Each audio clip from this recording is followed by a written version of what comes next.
Good morning, guys. I have my monster here. We're gonna talk about Forthwing. Um, it was an experience. I'm gonna do this a little bit differently because usually my videos I start with like what the book is about, and then I kind of go into the pros and cons. But I feel like most people that watch BookTube know what Fourth Wing is about by Rebecca Yarros. So how I'm going to do this is I'm going to kind of take you step by step in my reading, kind of like if it was a reading vlog, um, and kind of talk about my feelings and stuff while I was reading this book. So you start off the book, you have Violet, which she's a very sick girl. She can get hurt very easily. She has a chronic disease that pretty much, any extremely physical activity, she can get very worn out easily and stuff like that.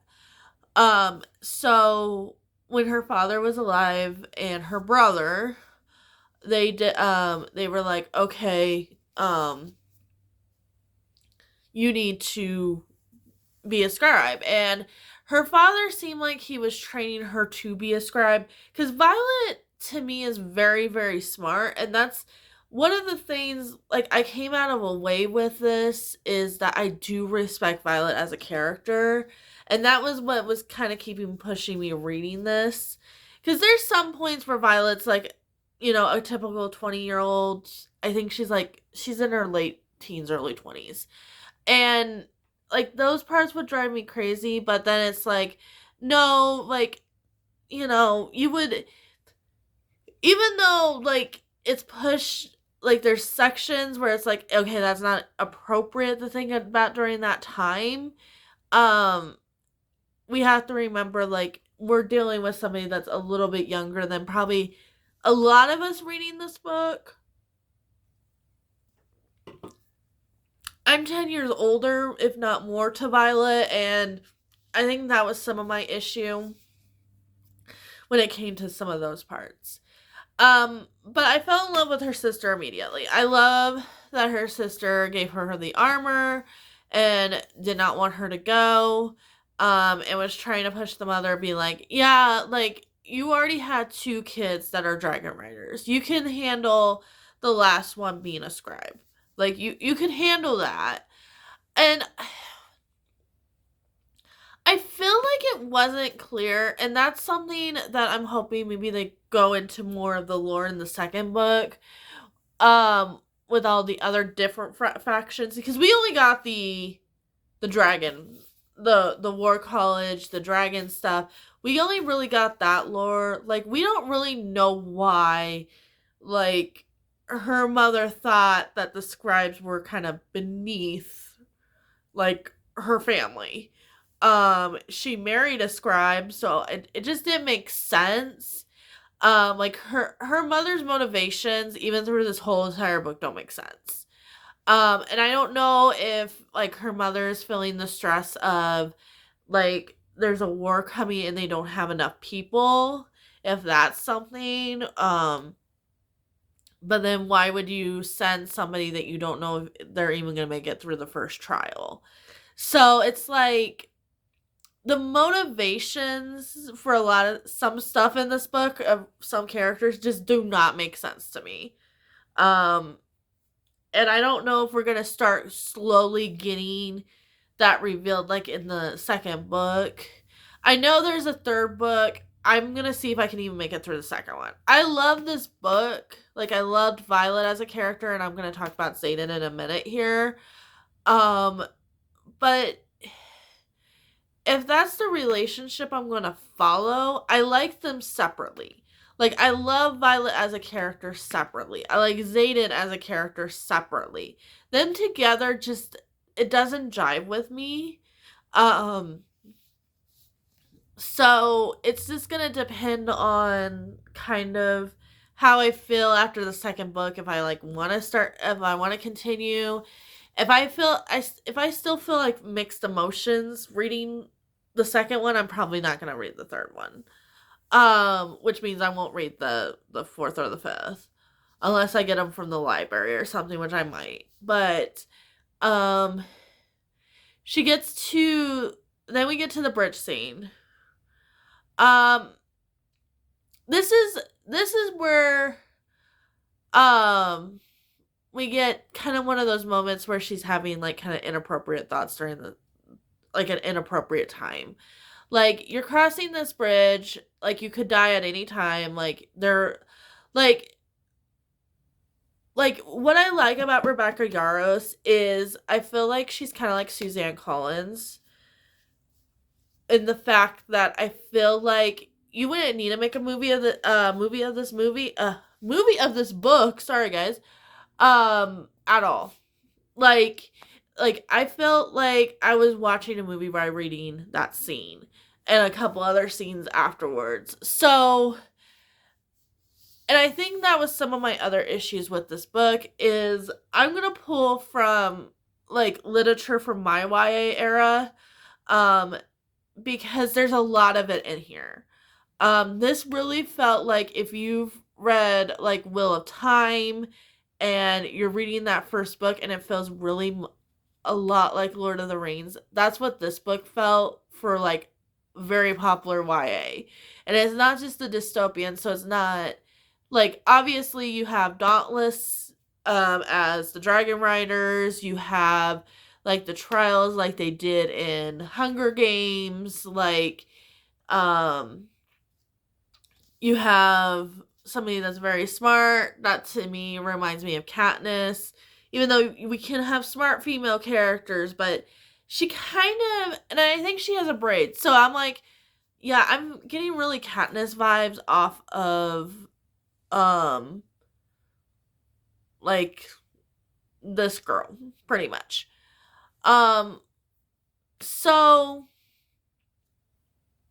we get through the bridge scene. She thinks this one guy is hot that's trying to kill her. We move on. Not the worst thing. And then we meet Dane and we meet Xaden. I do not like Dane at all. I think Dane should go someplace else with his 2 cents of opinion. Like, Dane to me was, and now I'm gonna bring up is the Xander of the story. Like, if you've seen Buffy, like you probably know a little bit of what I'm talking about.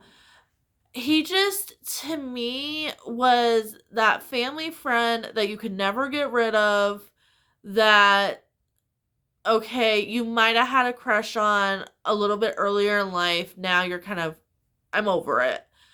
And that's kind of what I was getting off of Dane and Violet's relationship throughout the whole book. Was like at first, like I think he's really infatuated with her. He's like pushing her to go to the scribe stuff. He's like, oh yeah, we can definitely do that for you. I have somebody in the scribe that would be willing to take you at a moment's notice. Like you haven't missed too much. I just I I feel like with the way that Violet goes through this whole story, like she slowly gets to the point where she learns how to deal with her strengths and weaknesses. Like she knows how to use poison. So she's like, okay, I'm going to poison the people before I fight them and then I successfully can win. And I did like that part. Now, I think what made that part better was the fact that Xaden was like, oh yeah, I know what you're doing. I'm gonna fight you now. I'm not poison, and we're gonna show him like that you can fight without it, without the handicap. And he's able to understand her at a level that I think she wants to be understood. Like, I think she wants to be understood in a way where she has her chronic illness. Like, it does make her very weak, but she can still do things. Like, she can still live her life. She can still do things. And it's, like, it's not something that should have to stop her from living her life. So Xaden kind of brings that out in her. Because to me, Dane is like holding her back. Xaden is pushing her forward. If we were to have, I don't think Rebecca Yarros is doing a love triangle. I think by the end of this book, like, like, kind of who Violet's going to be with. Now, if she mixes somebody else in there, I don't know. But as of right now, the two main, I guess, love interest possibilities is Xaden and Dane. But she gets, I think, really fed up with Dane by the end of this book. So they keep on having their one-on-one fights. Xaden's like, I'm gonna train you to survive. Which I like. Xaden to me is probably, I mean, we're doing he's Damien from Vampire Diaries. Like, no joke. But there's like also a part of me that's like, he's kind of his own character. Like, he's just kind of the brooding guy that has been through a lot. You can tell has scars. Her mother, I think it's one of his family members killed her brother, and then one of her family member, like, it's a family feud between them. Somebody killed somebody. Like a Romeo and Juliet thing, guys. So, like, I kind of get the idea that he's like, because he could have killed her in the spot. Like, I don't think, in all honesty, I don't think he's sitting there like, I want to kill this person. Like, I don't think he blames Violet's existence for what happened with his family. Like, obviously, there's a point to where you're like, yes, that person is in that family, but when you get to know them, you find out that they don't always follow their family values. And that's kind of what I think Xaden's finally finding with Violet, that she's kind of the outcast of the family. So I think he falls for her in that aspect, and I think he falls for her later on. Like, it makes more, I don't like later on, because I would have rather had them kind of fall naturally, like have like a real enemies to lovers. But earlier on, like, I love that respect that he has, that he sees her potential. He's like, okay, I'm going to take this potential and I'm going to teach you how to survive the right way. Not relying on poisons, not, being able to get down and dirty with your, physical combat. It's really what he's sorry, guys.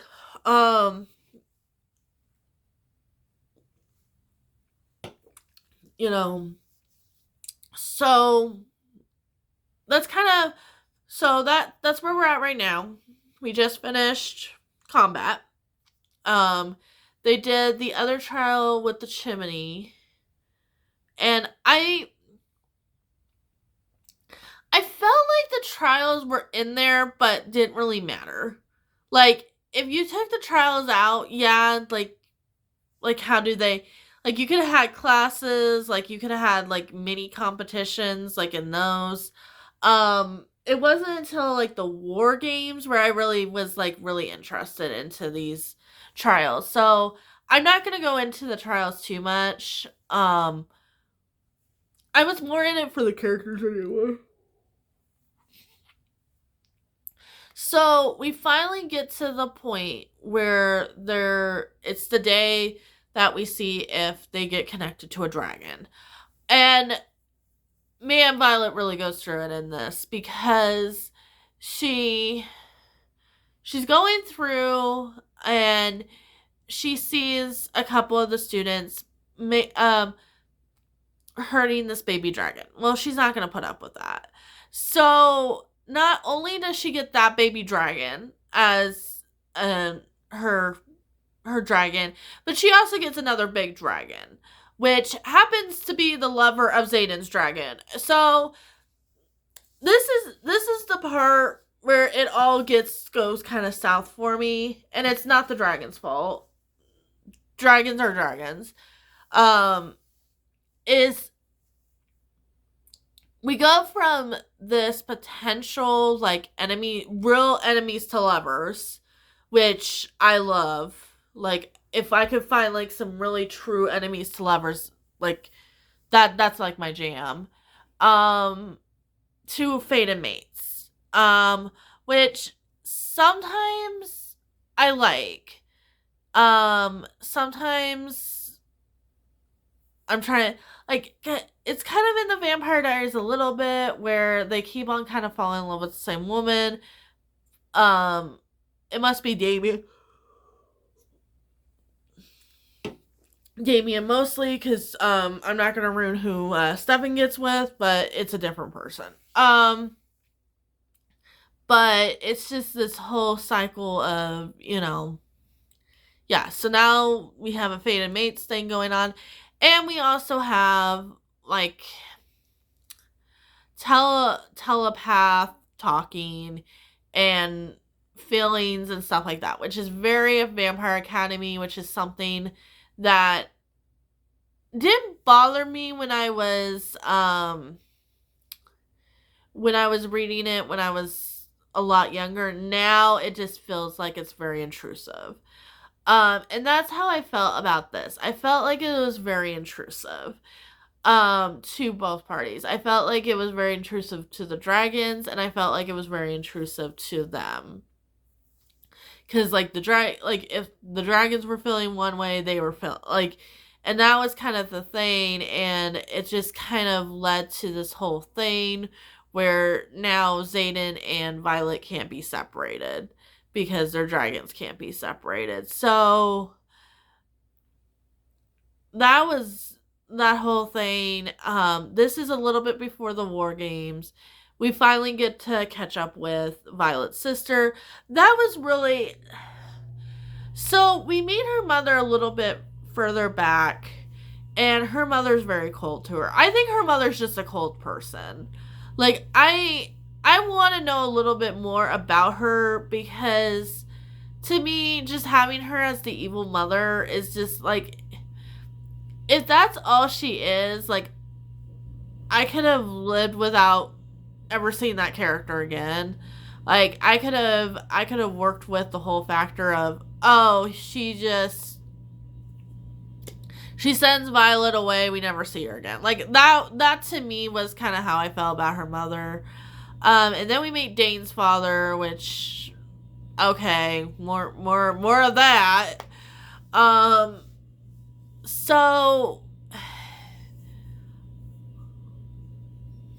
and then we finally have the steamy scene.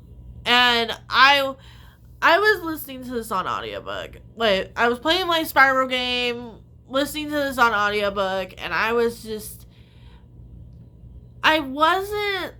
getting into it.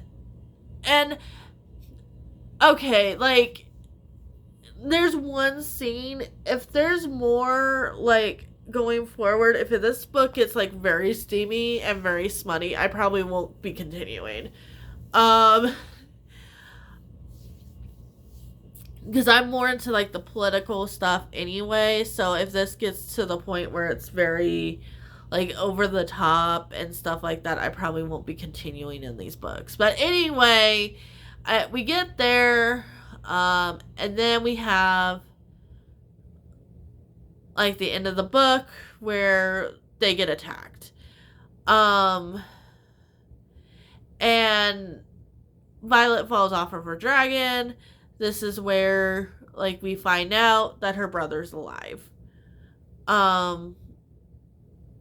Spoiler alert, I'm sorry about that. Spoiler alert, her brother's alive.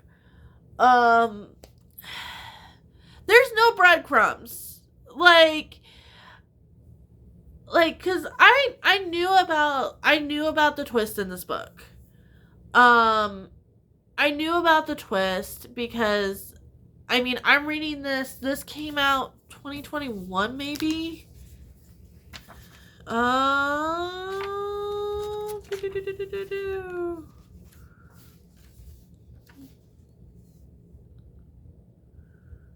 2020. Oh, okay. So this is not as old.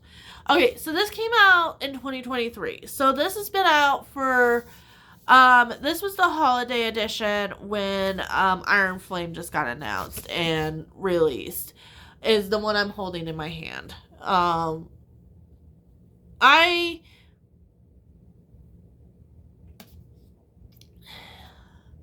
I waited on this cuz I don't usually like hyped books. So I was like, okay, I'm going to watch a good amount of reviews before I even pick this up. So I ended up getting Target's holiday edition. That's why, like, I have like regular sprayed black edges. The coloring's different. Because I did pick up the regular copy, which is gold. But yeah, I was like, I saw this at the stores. Both books, both Iron Flame, I got a really good price on these. So this book right here is $32.99. These were both 30% off. So it was like a 60% off 2 books, and I think I paid for 2 books. I paid for 1 book. So that's why I ended up caving and I picked it up.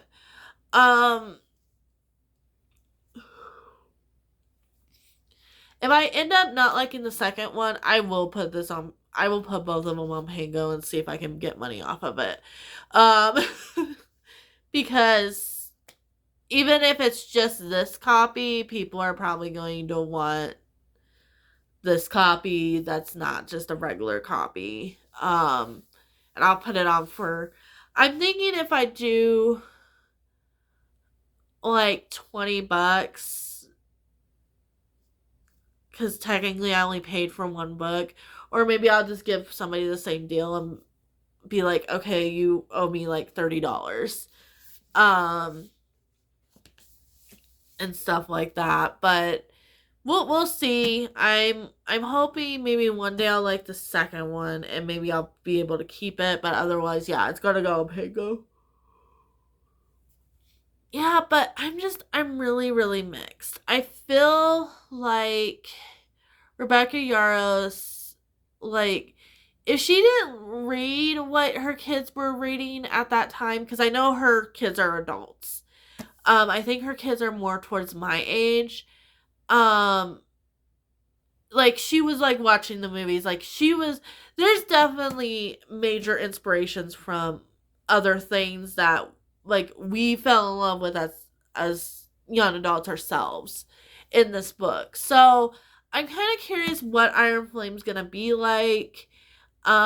It's in my TBR for my next quarter, so I'll probably have a full kind of overall feelings about this. But as of right now, I'm at a 3-star. Like, I'm at a 3-star. Like, it could go up. Like, if we got more lore in Iron Flame, and I felt like continuing, I might, I haven't even bought an Onyx Storm yet. So, like, me trying, like, I'm gonna probably end up having to have like a regular copy. I'm hoping maybe Target will bring out this version for it.